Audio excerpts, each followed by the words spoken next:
guys, welcome to my channel. This is Tab Rono Disena TV Vlog. Ito po, bali nandito naman po ako ngayon sa may labas po ng trend po sa LRT Line 1 po. Pero open na po ang LRT Line 1 pa Cavite Extension po, pero hanggang dito lang muna po siya. Hanggang dito lang muna po siya sa Dr. Santos po. At huwag niyo po kalimutan, i-follow nyo na po ang aking Facebook page, TikTok page, Instagram page, at i-subscribe nyo rin po ang aking YouTube channel ko po, at i-follow nyo rin po ang aking Twitter page ko po. Tara po, libutin po natin yung mga ano po.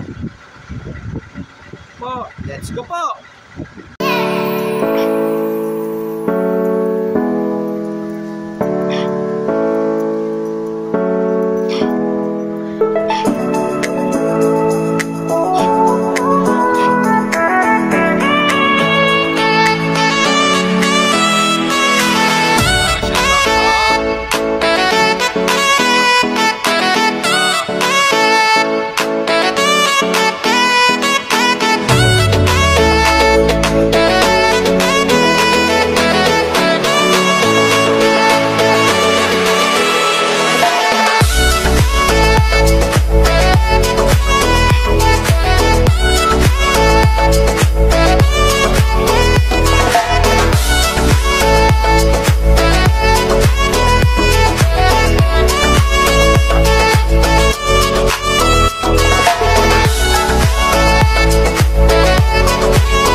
Pero magkakaroon pa kaya biyaheng Alabang po ata po dito?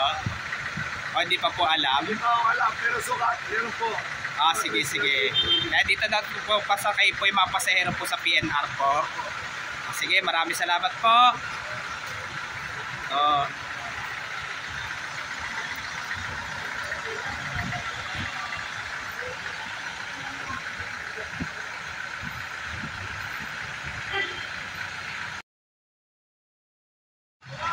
Ito po, bali ang dami pong rumorota po ang mga biyaheng mula dito hanggang Sukat po. Dito sa may labas po ng station ng tren ng LRT Line 1 po. Kaya yung mga pasahero po sa PNR po, pwede na po kayo sumakay po sa tren sa LRT po papunta po dito po. Kaya tama-tama po, sakay na lang po kayo ng Sukat po. Bali, baba po kayo ng Sukat po. Bali, sakay na lang po kayo ng papuntang Alabang po dun sa Sukat po. At huwag nyo pong kalimutan mag-comment po kayo at huwag nyo rin pong kalimutan, please like, share, and subscribe po dito sa aking YouTube channel po. Thanks for watching. God bless to all po and happy Burmans po sa inyo lahat po. Yung mga bago pa lang po kayo sa aking YouTube channel po, huwag nyo po kalimutan pindutin po yung bell po